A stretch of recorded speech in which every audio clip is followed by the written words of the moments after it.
Welcome to the Win All Day, Everyday podcast presented by Prairie Hockey Academy, a sports podcast that brings relevant topics to the airways to help you pursue excellence in everything that you're doing. My name is Barrett Kropp. I'm here with my co-host, Justin Simpkins. And Justin, it's been a great, we're on episode 20. It's hard to believe that we're this far into the journey already. We've had some fantastic guests over the last 5 months, but we're into it. We're seeing lots of great feedback. We're getting people hitting that like button. We're getting people to give us comments and questions and feedback. What are some of the things that you've really enjoyed over the last 5 months? Yeah, I think we've had a collected group of guests on that, from Hall of Famers to, world-class coaches, but even, nutritionists, and then the Q&A episode I thought was really neat, just being able to interact with our listeners more. That was good.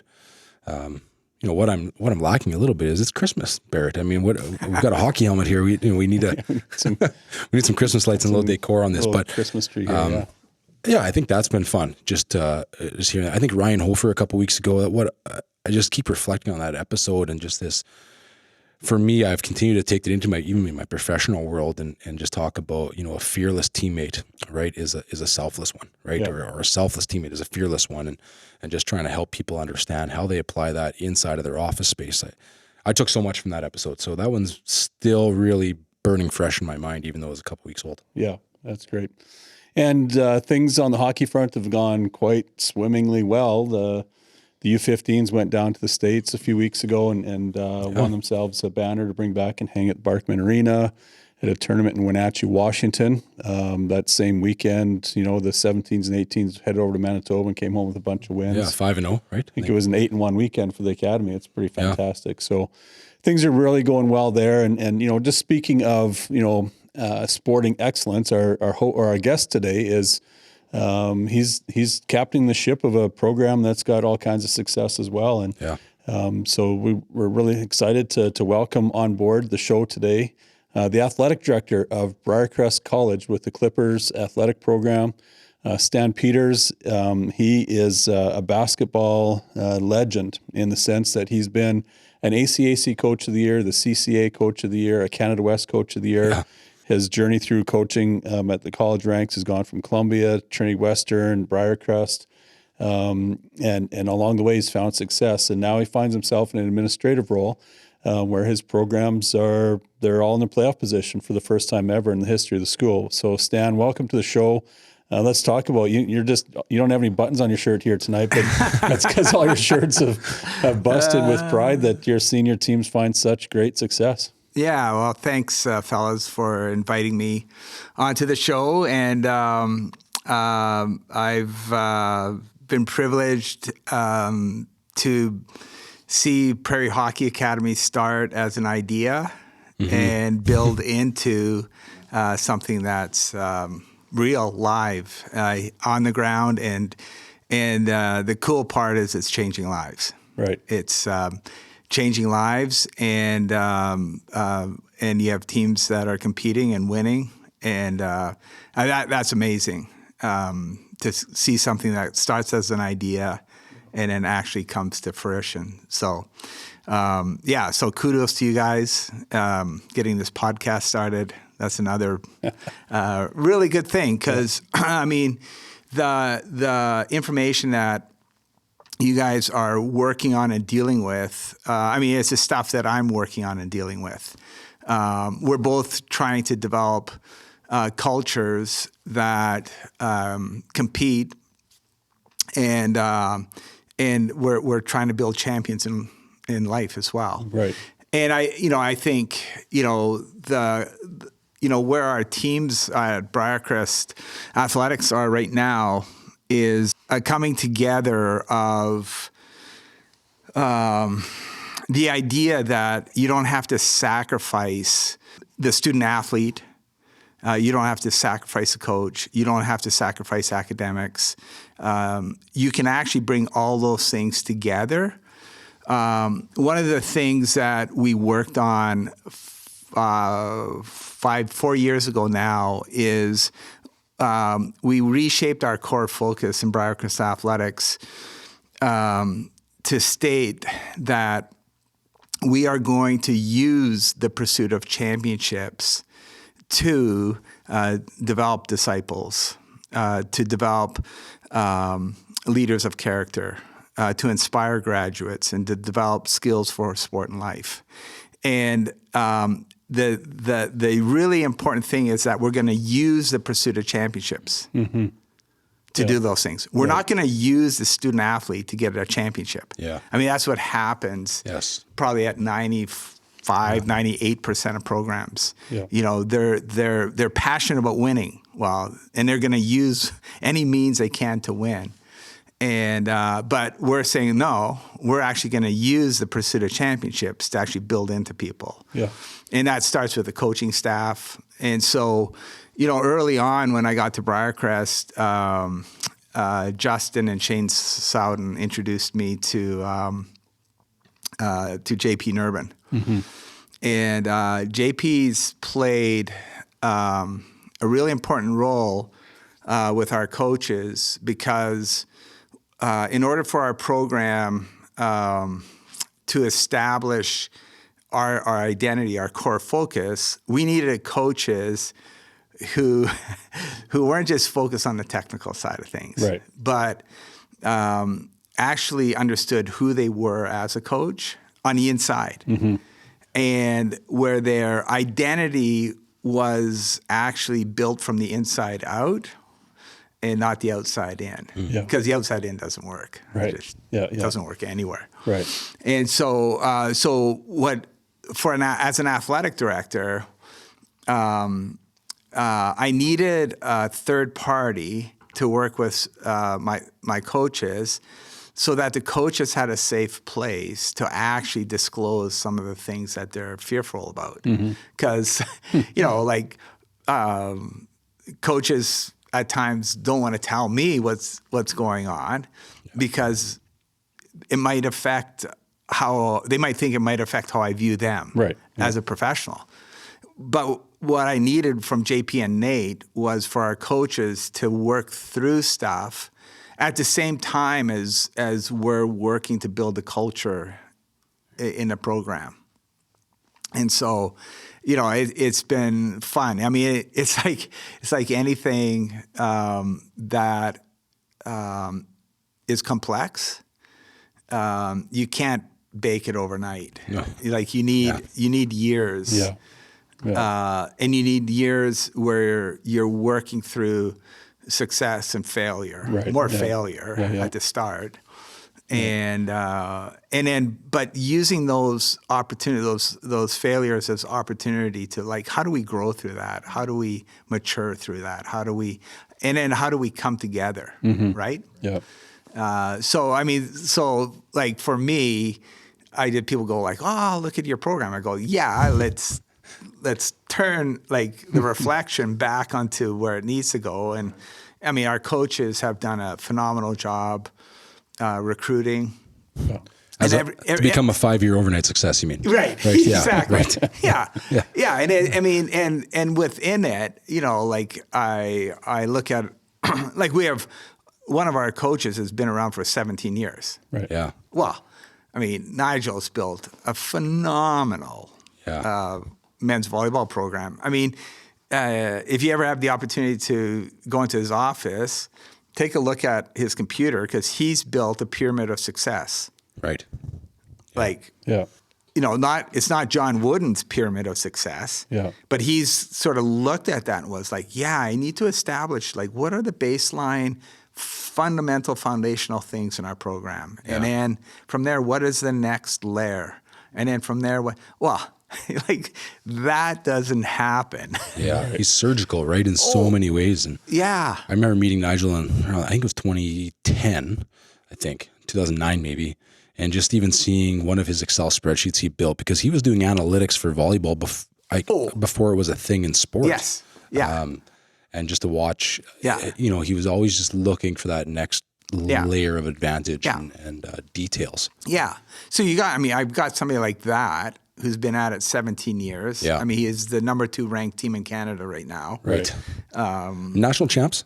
He's got so close. Last year, was it silver medal last year? Last year was bronze. Bronze, right. But he's got He's got a silver and 2 bronze. Right. He's come so close. Yes. And he can tell you stories where, he's, and this is what I love about our coaches is that they're, they put other things ahead of winning at times that the average person just goes like, what are you doing?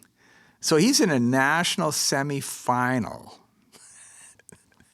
He's got momentum. The scores table messed up the timeouts for the other team. So the scores table says the other team doesn't have timeouts. Nigel knows the coach has a timeout, but the scores table has screwed up. Yeah. Nigel calls a timeout. For the other coach. For the other coach. Yeah. Right. Cool. Yeah. Right. For the other coach. Just uncommon. Yeah. And he ends up losing the game. Yeah. Right? Yeah. And like the average coach is going like, that's not my issue. Right. That's not, Yeah. And I know you read a lot, right? Yeah. Master's in leadership, Yeah. PhD candidate. I think, and we talk about this a lot. Jim Lohr, The Only Way to Win, talks about this, right? Totally. This idea of these two different types of values. Values, right? the character and the performance. Yeah.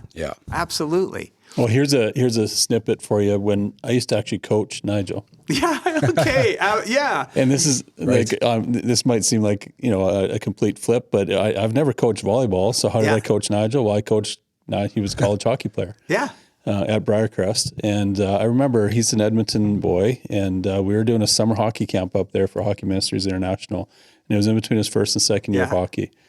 And we're up there, and there's a couple NHL players at the camp, and they're talking about all this stuff, and you could just see Nigel was wrestling. He wanted to do something with his life that was significant. Yes.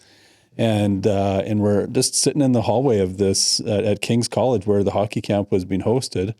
And there's Nigel like in tears wrestling as like a 22-year-old or 21-year-old dude saying like, I know I don't have a future in hockey, but I got to give back somewhere. And I think volleyball might be it. I'm standing there as his coach, like, you can't do this. You're crazy. You got to keep playing hockey. and sure enough, Wasn't he the stepped captain aside. on the college hockey team too? No, he wasn't the captain. He was assistant. But assistant. Okay. Yeah. Good, really good hockey player. Yeah. And there he was. He felt, the calling that he wants to be an impactful coach, and volleyball was his journey. Oh, and it'd be good for you guys potentially to have him on at some point. Yeah.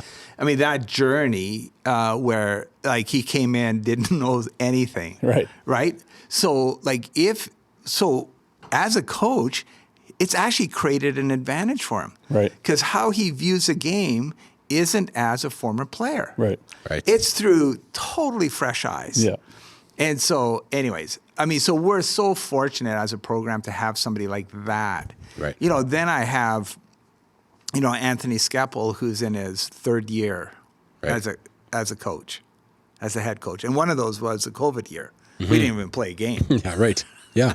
Right. Yeah. And again, unique story, right? Came from a video coach from a CFL team. yeah, Edmonton Eskimos. Right. Yeah, has a bachelor's degree in music. Yeah. Yeah. So I have, we have this breadth, and then, Anthony has an amazing analytic mindset and skill set, and but all of them, so whether it's, and then Sam Clausen is in his, he coached 1 year with you guys. This is second his season second with you guys, season with us. And that's his total background. Yeah. But within it, what we were looking for was like, okay, so the character quality, like what character qualities are absolutely essential, absolutely essential. And so for us, we had to really identify, like, so what are those things that we're looking for in a coach that is going to succeed at a school like Briarcrest? So, which is different than Mount Royal, Sate. Yeah, anywhere. University of Regina. Yeah, Right? exactly. Yeah. Yeah, it's just different. So we had to identify those character qualities, and then we had to figure out, okay, how do we actually surround them with the right people so that they have the resources and the feedback that they need in order to grow, right? And mature and grow. And in today's day and age where sporting culture is all over the map, from like just debaucherous to pursuing excellence and everything in between, your teams have now found some success, currently all in the playoff spots. Which is phenomenal for a tiny school from the middle of nowhere, Saskatchewan. But you'd mentioned earlier that what that's done now is that because your coaches that care deeply and are pursuing championships through the level of care and culture, their recruiting is becoming easier in a sense that like athletes are now coming to them saying, I want to be part of something where a coach actually cares for me. Right. Well, and the thing that it really reflects is retention. Right. Yeah. So men's hockey right now, they retained 22 players from last year. Right. Yeah. Yeah. Right. Yeah. It's awesome. That's not for Clipper hockey. That's not normal. No, I mean the 4 players that they lost graduated. Yes. Right. Yeah. Right. Yeah, they didn't transfer out. They didn't flunk out. And we're not talking they weren't a bottom team. They were a playoff team last year. Like a very good one, right? A home birth playoff team. Yes. So it's and I mean but that's happening. Same with women's basketball. I mean, women's basketball when I came in was in incredibly rough shape. Right. I had to release the coach that was coaching the program, and again, it had to do with values, right? And then, fortunately, Anthony was already on staff coaching one of our junior varsity teams, and this is just right prior to COVID, so it actually gave us a chance to reset. During COVID, we had the chance to reset the program. And then Anthony just really bought into recruiting the character and skills that we needed. Right. And focusing on both. Like, we need both. We need the character and the skill and the ability to do college academic work. And I said to Anthony, I said, the goal here is to recruit student athletes who want to do a degree at Briarcrest. Mm-hmm. Right. Because in women's college sports, that's where you turn around a program. Right. You turn around a program by getting retention. Yeah. So you're going to win with 3rd, 4th, 5th year players, right? So we can't compete with the other large schools on strictly skill. And I don't want to, actually. Like, that's not... but because in those 3rd, 4th, 5th year players, that's where you see the maturity. That's where you see the growth. That's where you see the kids who have just grown. Like, I look at a kid like Campbell Enns on the men's hockey team, right? Yeah. Comes in with basically no junior experience. Yeah.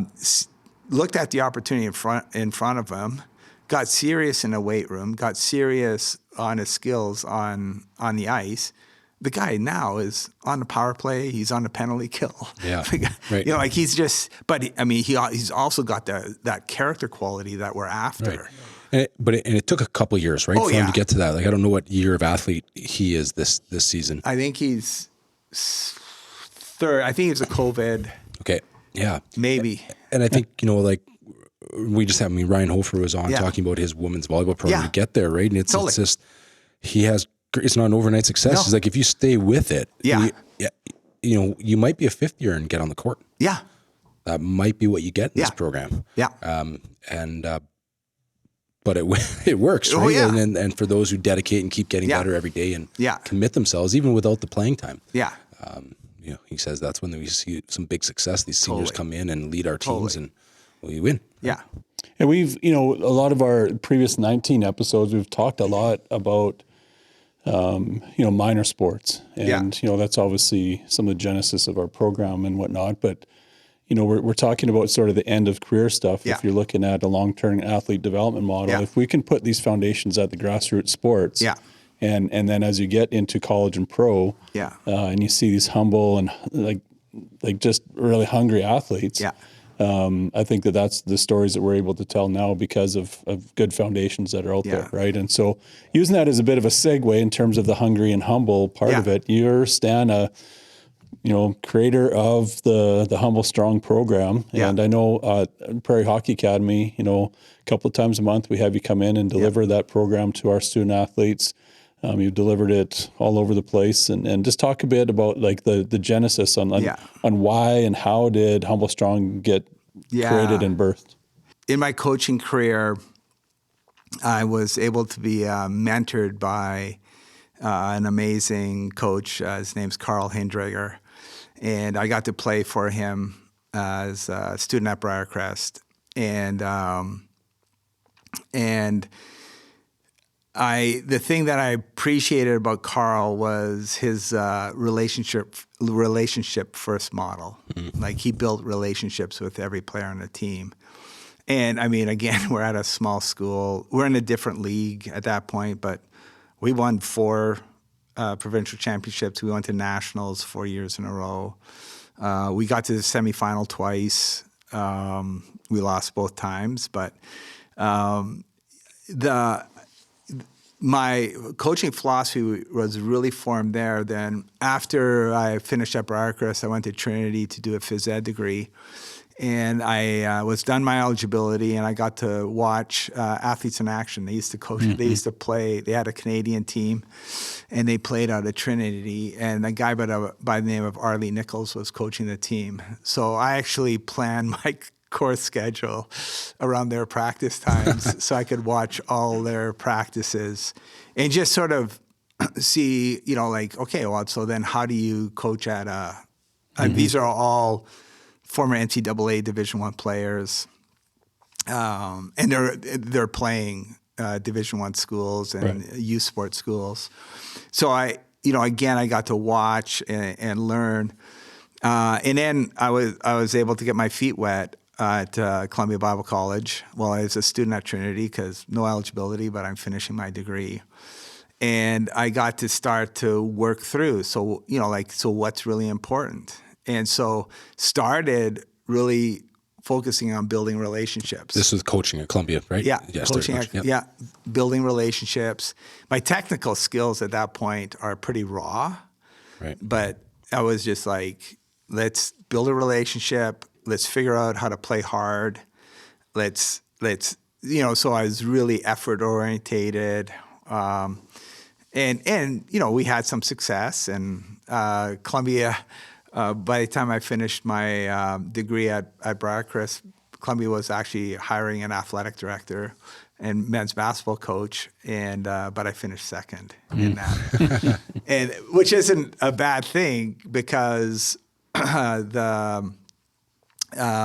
was in the spring. At the end of the summer, the next year, at the end of the summer, Trinity Western phoned me and said, hey, we need a women's basketball coach, and we need somebody to teach activity courses. So then I got to go from Columbia to Trinity. Mm-hmm. So I got to coach men, I got to coach women. And again, I started going to some clinics, getting a little more depth on the technical side of things, but really focusing on relationships and really helping players understand what it means to give everything. Like, how do you give your absolute best? And it was such a fun learning environment. I mean, I didn't have a chance to recruit because I started coaching there. Basically, I had tryouts and formed a team. And we lost 7 games by 3 points or less. And I just remember some of the girls would just be like, "Oh, coach, we're so close. I can't take this anymore," kind of stuff. Anyways, I at that point I was like, wow, if I ever had the chance to coach at the college level, I'd really like to take advantage of that. So at that point, I applied to Western Washington University in their Masters of Exercise Physiology, and I actually got accepted. But then that spring, Carl Hindriger phoned from Briarcrest and said, "Hey, I'm going on sabbatical. We need somebody to coach a men's basketball team at Briarcrest, and we need to. Would you be interested? And by the way, we've started a master's degree, and we would pay for your master's degree and have a living stipend." So at that point, Lori, we were married, and Lori and I basically looked at each other and go, "Wow, we have the chance to go back to Briarcrest. Like, we'll go," because it had such a positive impact on us. Yeah. And so we came back to Briarcrest and coached that year. And again, I increased my technical side a little bit more, but just kept the relational side, like just building relationships. And was really fortunate. Carl started the Clipper basketball camp in 1978. He won the Briarcrest won the national championships in 1977. He started basketball camp in 1978, and so that camp had grown, and that was the core recruiting. That's how we recruited players to Briarcrest was out of that camp. I mean, it's VHS, like videos just in its infancy. So we used the camps to recruit from, and then we had, I had teammates that I played with and alumni, who I'd phone up and talk to. Anyways, we had some amazing athletes develop and come through. So I started there in 87. By 89, 90, we made it to the CCAA national championships. Nice. And I had this core group. So then the following year, we made it to nationals in Quebec at John Abbott College, and we finished 5th. So we made it the first time, finished 8th. Second time, finished 5th. And then I had a really strong core of players that were just coming through. In 1990, 91, we made it to the national finals. And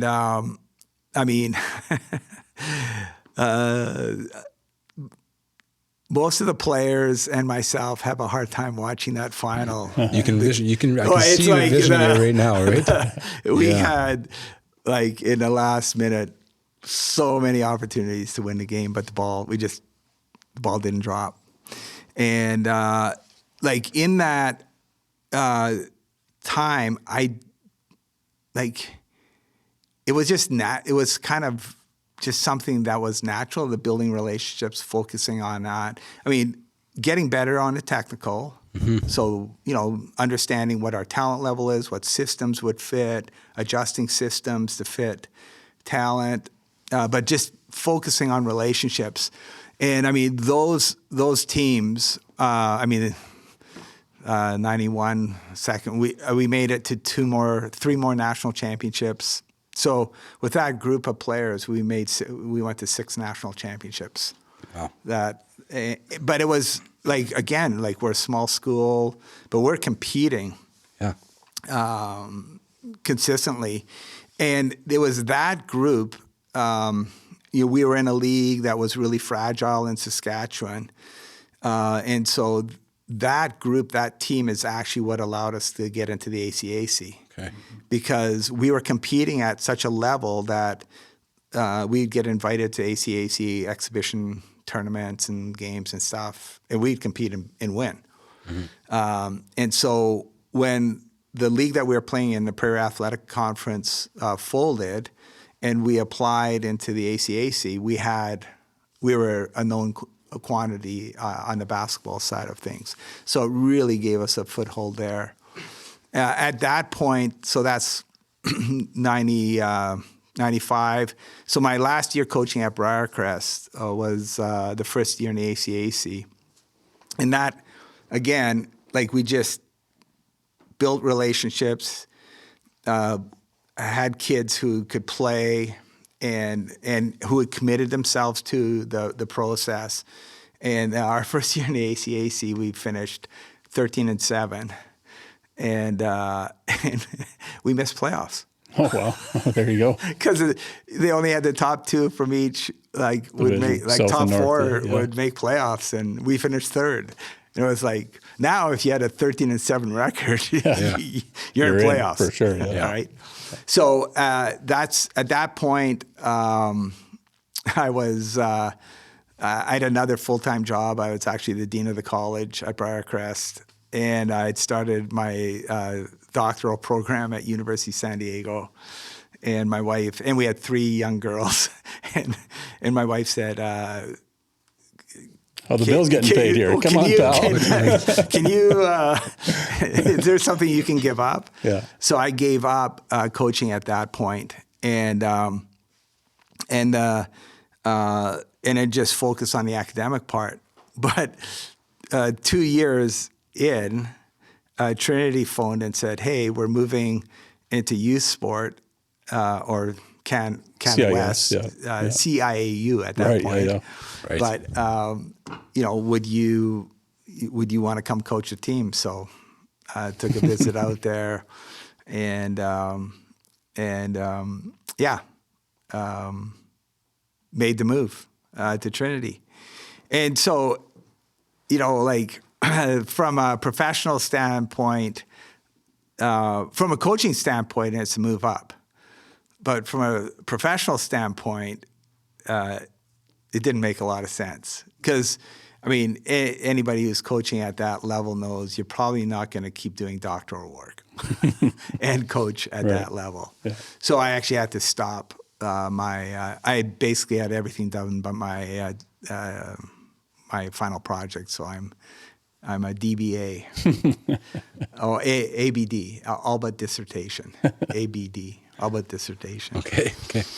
But within that, so the fascinating thing, so I'd focus on relationship first, technical, like getting everything out of all of us, myself and the players, focus on that.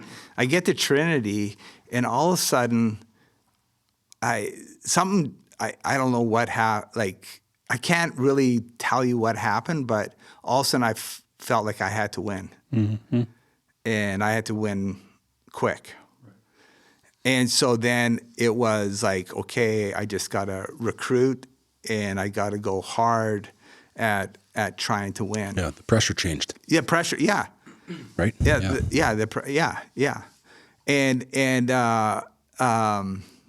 so, I mean, first year, bit of a struggle just getting a team that can compete, but we did compete.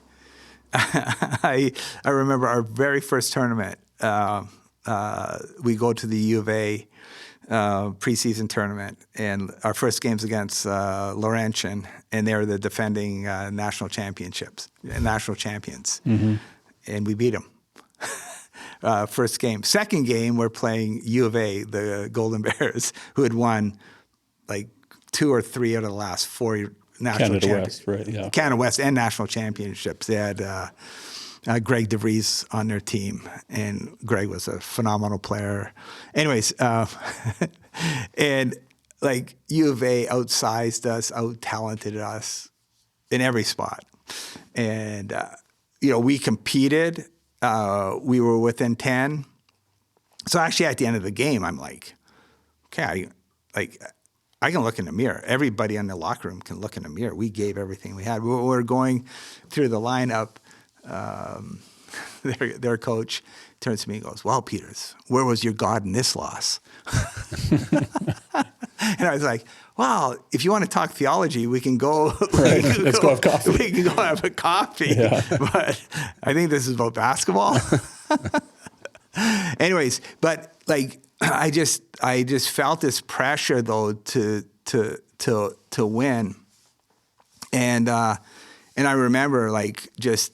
I started just sacrificing everything mm-hmm. in order to get the players and the talent. Mm-hmm. There was one player that I recruited for 2 years, and I think I missed 2 of his games that he played in BC. In BC? Yeah. So if the team, they went to California. That's right. But Like if they played in BC, like Okanagan, Lower Mainland, You were there I was there. recruiting. Yeah, I was recruiting. Well, I mean, Lori would, bring the kids Sunday afternoon. I'd be crashed on the floor in our den, and she'd bring the kids down and go, "Okay, kids, here's your dad. Here's your afternoon with him," Right. kind of thing. And I look back on it now, and I just go, "Oh man, I just lost all sense of priorities and yeah." And this kind of happened for that tenure at Trinity. Oh, right? yeah. While you were there. For Yeah. How many years? 9 years. 9 years, right? Yeah, and but we were started to win. Right? So over the next... So then that justified it. Oh, well, I was justifying it. Yeah. I was justifying it. So I got the recruits. We started to win. We started to compete. We started to get ranked nationally. We were making playoffs. And I mean, it got to the point that, we actually made the Canada West Final Four. Right. I was named Canada West Coach of the Year. Right. And I remember right after that, my chaplain phones me up, Dave Clausen, goes, "Peters, we got to go for a coffee." And I'm like, "Sure." And we go for a coffee, and he goes, "Why are you coaching?" Well, Dave, come on. What do you mean? What? Look at my results. Look at my results. Yeah. And he slides a book over to me called Season of Life by Jeffrey Marks about Joe Erdman, right? Yeah. And he says, "Why don't you read this in the off season?" And I was like, I was a little offended that like, I was like, come on, like, what, you want me to read a book? And no, he says, like, seriously, like, you've lost your priorities. You've lost your focus. You're no longer who you were. And so I read that book, and it, like, the lights started coming on, and I was just like, I lost the relationship first. Yeah. Like I'd lost that. I'd lost, like that. The important thing was actually developing men who knew how to love each other. I had lost accountability, like, to my wife. I'd lost accountability To your kids. to my kids, probably like, other coaches, everyone. Yeah. And so it's just fascinating. So it was at that point that I was like, oh, okay, we got to make a shift here. We got to get back to what it means to be relational first. And that's when Clausen and I started a club program, because at that point the admissions criteria at Trinity were similar to what it is at Briarcrest now. Right. And so you had to, be able to declare your faith. You had to do some of those things. Academic standards, faith strong code of conduct, all that stuff. Yeah. Yep. And so what we said was, like, okay, so why don't we build a club program, and why don't we, within that club program, build the things into these kids, and then that once they get into high school, and if they develop the ability to play at university, then we have the kids right here, our recruits right here. And we did. So we then put in the next 3 years into building a club program. And so with that, though, I thought I was clear with the administration on what I'm doing, why I'm doing it. Okay, it's going to take a little bit of time here to do this. And anyways, my last year at Trinity, it was fascinating because there was a lot of pressure to recruit skill, but not character at that point. And I was just like, no, I've been down that. We've been down that path. Yeah. Like, I want to do it this way. And look what we look what we have here in our club system. So, anyways, and this is where the Humble Strong came out of, because at that point I was released from coaching at Trinity. And that year at the BC High School Provincial Playoffs, the 5 of the 6 All-Stars MVP were from our club program. Very cool. Right? Yeah. So it was like, and they were ready to come play. Right. Yeah. And so it just showed me that, wow, like if you actually invest and you build relationships and you focus on helping these kids develop a strong identity that's not strictly performance-based, wow, there's amazing things that can happen. Mm-hmm. And so, but from that, I just had to, I had to wrestle through so many things, right? So, and in coaching, I mean, there's very few coaches that get to stay at any program Right. For a long period of time. But in that moment, it gave me a chance to reflect on, okay, so can I put down on paper what we are actually trying to do in this with these, what I was trying to do early on with Briarcrest teams, and then with this club team, and then as we were reshaping things at Trinity, like, can I actually put it down on paper? So that's where Humble Strong started to come out of. And so, and there's a bunch of, came back to Briarcrest. Justin hired Justin right out of college.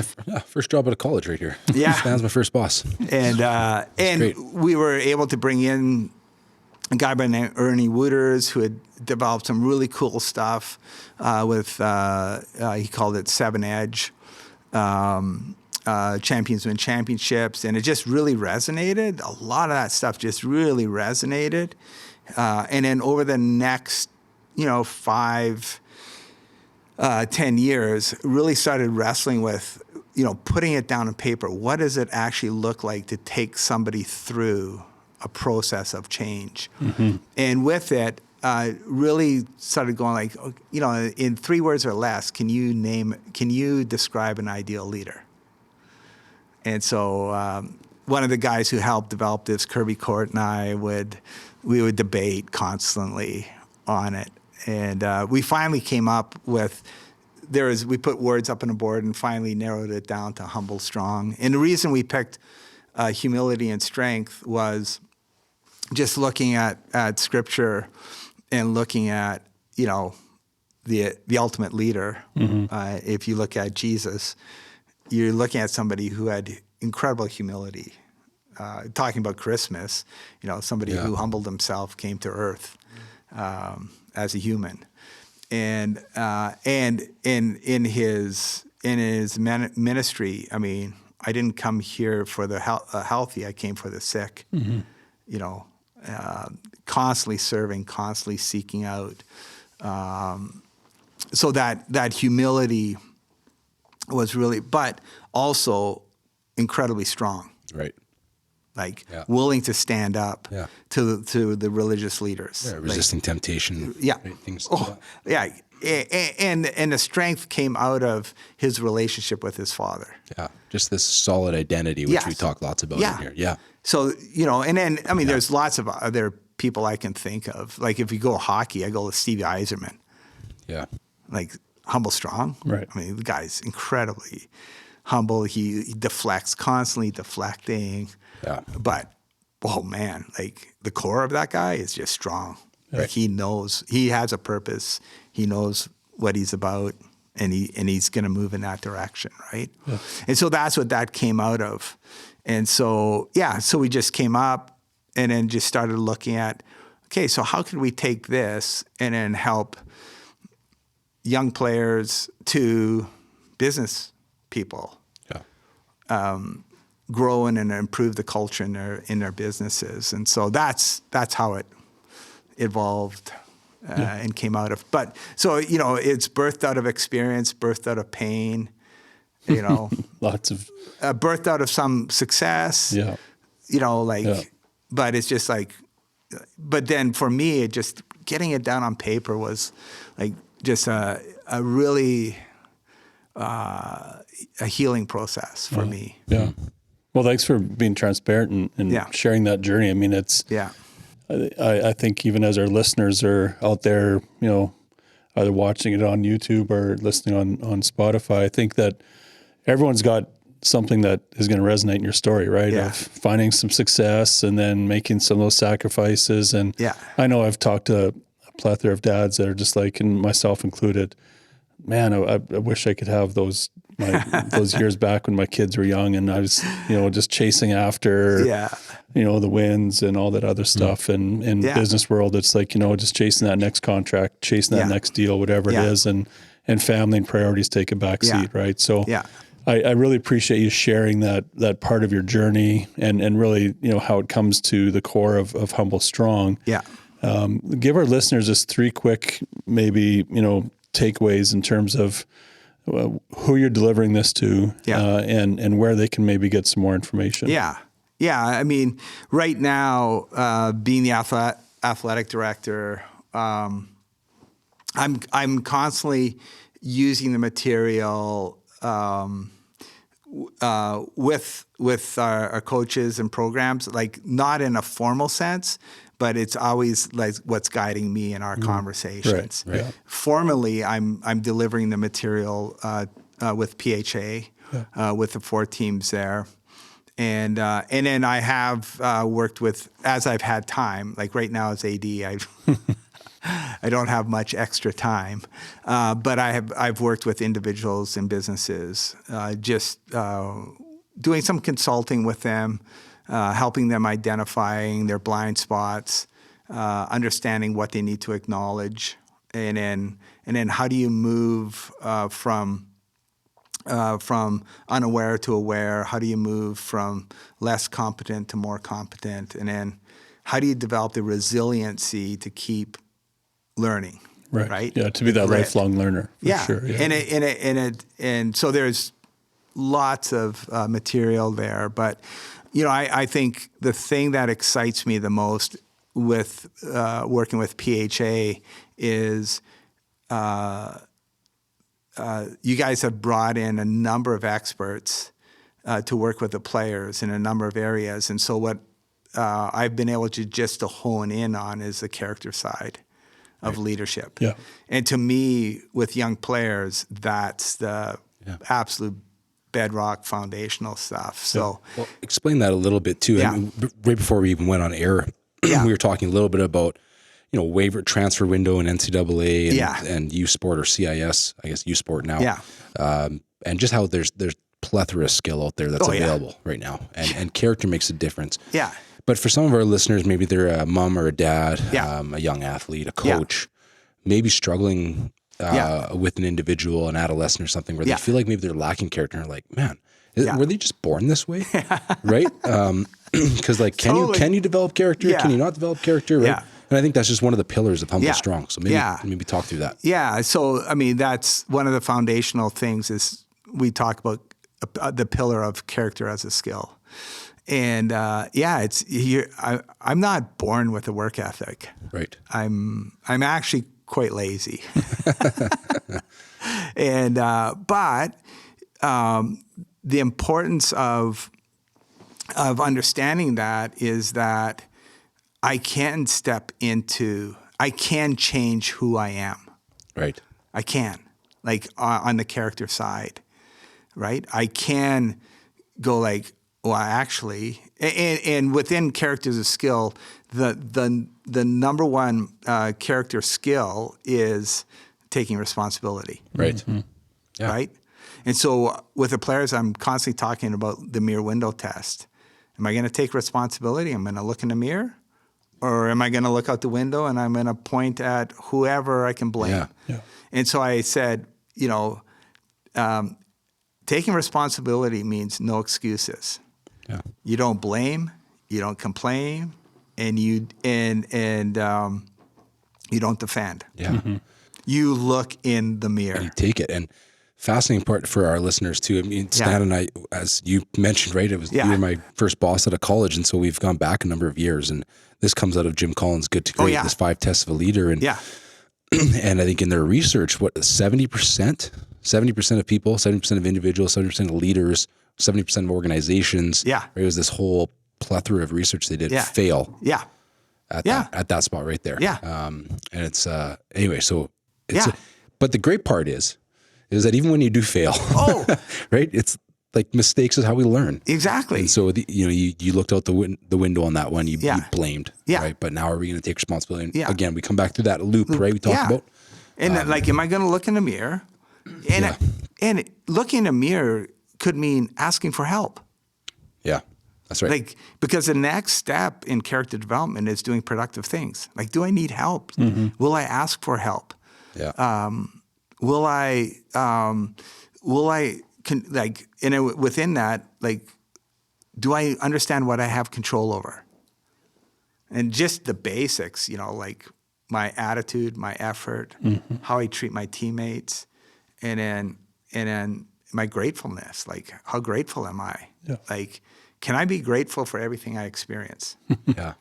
And I mean, that's a challenge for me in my, in my life.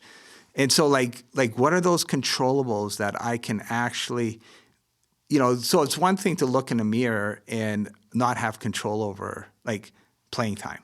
Right. Well, I can't control I can't control what a coach is going to do. Yeah. But I can control what my attitude is going to be and how ready I'm going to be. And when the opportunity arises, I can seize that opportunity because I'm ready for it. Yeah. Right. But I can't control when the coach is going to tap me on When the that shoulder. opportunity's coming, yeah. But I have to be ready for it. 100%. Yeah. Right? So, and then making tough decisions, like what am I going to do? Yeah. Yeah. What are my values? What is important to me or my team? Within a team, am I going to buy into the role that I have? Right. Well, I might not like the role, but that doesn't matter. Yeah. Am I going to buy into it? And then in buying into it, I'm going to actually expand my opportunity. Right. If I don't buy into it, I'm going to shrink my opportunity. Right. Right? Yeah. So, but I have to make that tough decision. Yeah. What's in front of me? Can I do it the very best of my ability? Yeah. I think it was Stan. I think you told me this. I got to coach a little bit of college hockey under you and at the college 2010 or 11. Yeah. And we got talking one time and it was, it might have been about a player or something. And you were like, well, just ask him, how do you get more ice time? Yeah. Or how do you get more playing time? And I was like, okay, I can ask him that. What's the answer? I was like, work harder. You're like, nope. It's like, I threw out a couple more and you're like, just do whatever the coach tells you to do. Exactly. Do whatever the coach asks you to do. Just buy into that. Just whatever the coach asks you to do. Well, I thought I'd do this. Why ask you to do this? Yeah. So I'd have players, Right. Yeah. I'd have players come to me and they'd want to have these meetings, right? Because I want to talk, coach. Right. Sure, Yeah. let's talk. Yeah. Well, coach, I think I deserve more playing time. Okay. What am I asking you to do? Well, yeah, but coach, I think, no, what am I asking you to do? Yeah. Well, this. Well, do it. Yeah. Yeah. And Like, do that. If you do it really well, I won't be able to take you off the court. Exactly. Right? Yeah. I mean, later, I'd encourage every coach, especially as you're developing your philosophy in coaching, or even if you're wrestling, whatever. The Jeffrey Marks book was so good for me. And I radically changed my how I managed my players, because I actually created a matrix in a practice where they got rated every practice, so they could see. So it wasn't a matter of the feeling of a good or bad practice. Mm-hmm. You could actually see the ratings, and so I read Anson Dorrance's book and it tried competitive cauldron, try to put stuff together in that, and then from there. Basically developed our offense and defensive system that needed a minimum of 10 players. So normally in basketball, you're going to go 7, 8. Right. And so I actually went down to Fresno, California, to meet with a guy by the name of Vance Wahlberg, who had developed dribble drive. So if you like the NBA, what's played in the NCAA and NBA right now, Vance Wahlberg developed it. Crazy. So the coach that was there the weekend before I was there was John Calipari. Okay. who's the head coach at Kentucky now. Okay. Right? So Wahlberg was amazing because I phoned him up and I said, hey, you don't know me. One of my players played high school for you years ago. And he goes, well, who's that? I said, Brian Bam. Brian, oh yeah, Brian. I said, I coach up at Trinity, wondering if I could come down and hang out with you. Oh, yeah. You know, it tells me. And like he gave me everything. This guy opened up and gave me, anyways, I took his system. And so from the competitive cauldron, and then in the first half, 10 players got to 12 players, up to 12 players got in. And then in the second half, you got rated on how you performed in the first half. Second half, we brought it down to 8, right? Mm-hmm. And so, but it was all graded out. And then for me, it was just like, I can have the relationship with you, and care for you deeply, and you can understand really clearly how to get a role on this team. Right. Yep. Right. So then I got to do both those things at a deep level. And like, for me, that was just so satisfying as a coach. Yeah.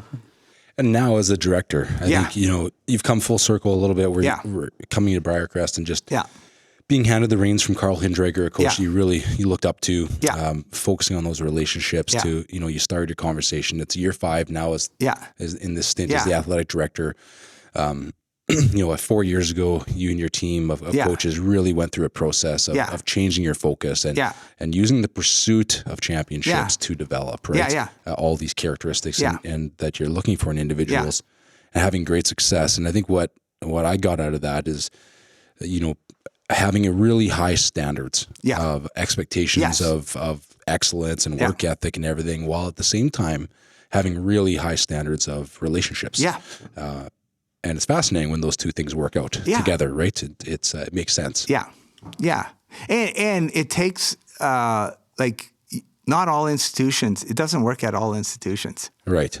Like, I mean, I think it could, right? But you know, institutions have to have that long-term perspective. That's Big picture for sure. Yeah. Well, we've journeyed through some great stuff, and you know, just through the genre of storytelling, Stan, you've unpacked a lot for us here on this episode. I think that, you know, one of our traditional things that we've built out over the last 19 podcasts is just having a guide and provide time to close up the episode, where we ask our guests to give us some advice for players, for parents, and for coaches. And so I love what you just kind of unpacked for coaches and just how you've journeyed that for us. What would you now pass on as advice to a young athlete? Doesn't have to be hockey, doesn't even have to be basketball, but just a young athlete that's trying to figure out maybe their role as they're, you know, coming up to the Christmas break and maybe they're not getting what they want. What would you pass on to them? First off, breathe. Yeah. Seriously. All right. Like, take a breath and then try to remember what was fun. Like, try to remember what was fun about the sport. Like, what brings you, like, Steve Kerr talks about this with the Golden State Warriors. And Steph Curry, there's a great interview recently where he talks about joy, like finding joy. Yeah. And I think that is, for young athletes, like what is the part of the sport that just is fun, right? And then from there, so because with that sense of joy, that sense of fun, then I can step out into, like, okay, so what are things I need to change? What are things I need to improve on? Where do I need to get some reps in? Right. I mean, because with anything, with developing skill, I have to unlearn something to learn something. I got to get reps, and I got to get positive reps, right? Right. And so, but it comes out of, I'm going to put that time into it when I have that sense of, like, this is fun. Yeah. This is, when it becomes like drudgery, like, I'd go like, pause. Yeah. Like, pause, breathe, step back, spend a little bit of time reflecting, get that joy, get that fun back, and then let's get into the reps. Let's get into the positive. Like, what is it? What are the things that we're going to have to really put that time into? And then from a parent perspective, like I know there's so many parents out there that see the big money that pro athletes are making, and I honestly feel the parents I've engaged with lately, they're drinking some more reality juice, and they're realizing, you know what, probably my kid's not going to the NBA or NHL or whatever. Yeah. If my kid could just get a scholarship, that seems to be like the heavy pressure right now. You know, so. You've been the journey. You've pounded the pavement, been at every gym probably in North America looking for players. A lot of gyms. Like, what advice would you pass on to a parent who's just, they're wringing their hands trying to like coax their kid to be really good so that they can get a scholarship, so maybe mom and dad don't have to pay the whole shot. But like, what advice can you pass on to a parent that's right in the middle of that? Their son or daughter is in the middle of their junior going into senior year of high school, and the pressure's on. My own kids who played, when they knew that no matter how they played, that when they left the court, I was going to accept them. I wasn't going to judge them. Mm-hmm. I was going to give them a hug. Probably the first thing I was going to do is give them a hug. They played better on the court. Right. Yeah. Mm-hmm. Right. When they played with freedom and joy. Yeah. Imagine they played that. better. They played better on the court. Yeah. And so, there's enough input into players' lives. Yeah. Players also need encouragement, like real positive encouragement, For sure. like a place where they're just loved. Yeah. It's not based on performance. Yeah. And I mean, that's it's in a sense easy to say, but I'll tell you what, when I was recruiting, I would actually, if I was really honing in on a player, I'd go to the gym and I'd try and sit by the parents. Yeah. Because there's two things that were going on. I wanted to see how the player treated the parent, because that was really important to me. Right. Because how the player treated the parent Talks about their character. Yeah. Yeah. But I also wanted to know, okay, what type of parent, if I'm bringing this player into my program, Right. what kind of parent am I going to... You're recruiting the family. I am. Yeah. I am. And for 4 years. Yeah. 5 years. 5, in Canada, right? Yeah, that's right. Yeah. And so, but the parents who are like supportive and and it doesn't mean that at times, there's giving some corrective or giving some. Yeah. Right. Or boastful and cheering which is basket fair. was scored. But Yeah. I'll tell you what. But if it was like hypercritical, hyper focused, it was like, okay, Right. like I'll maybe pause a little bit here. Yeah. But I just think that those things, just like that's what my kids needed, Mm-hmm. and I think that's what kids need is they need a safe place where Yeah. they can just know they're loved. Right. Yeah. And then out of that, they will play with freedom. Right. They will, Yeah. and they'll be able to take critique from coaches, from Right, from different agents, wherever else, from yeah.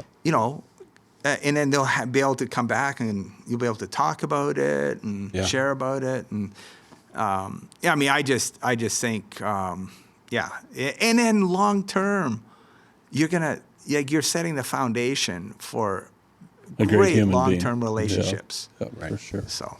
That's good. Well, this has been a great episode, Stan.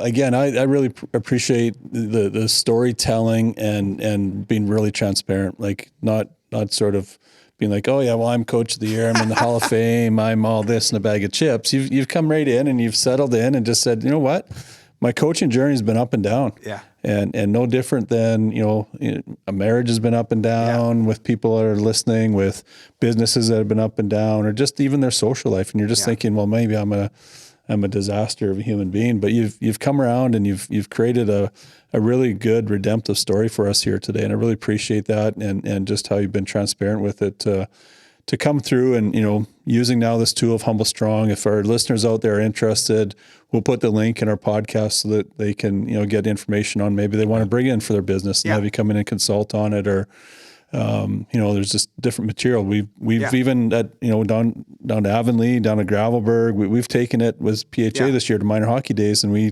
teach you with 13 and 11 kids, some of these chapters in your book. So it's not just for parents, it's for every age group. And so it's a great tool that's out there. And like I said, I appreciate you sharing it with us today, and look forward to seeing how the Clippers are going to continue their playoff runs as the season wears on, and seeing how you continue to give leadership at Briarcrest. Really appreciate you, and thanks for your time today. Well, thanks so much. It's been a privilege to be part of this, fellas. Right on.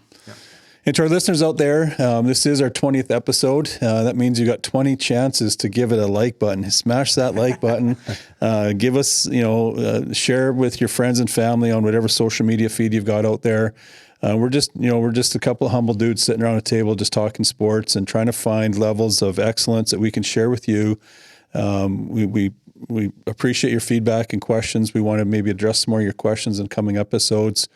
We've got a slate of great guests coming up in the episodes ahead. So make sure you hit the subscribe button as well, so that you can don't miss out on any episodes. We're running with this every week. We're gonna we'll keep putting it up. We're scheduled even for one to be posted on Boxing Day when you're out there looking for deals the day after Christmas. So lots of great episodes coming up. Lots that we've had in the past, and so we're just signing off from another day here at Prairie Hockey Academy with Win All Day Every Day podcast. Have a great day.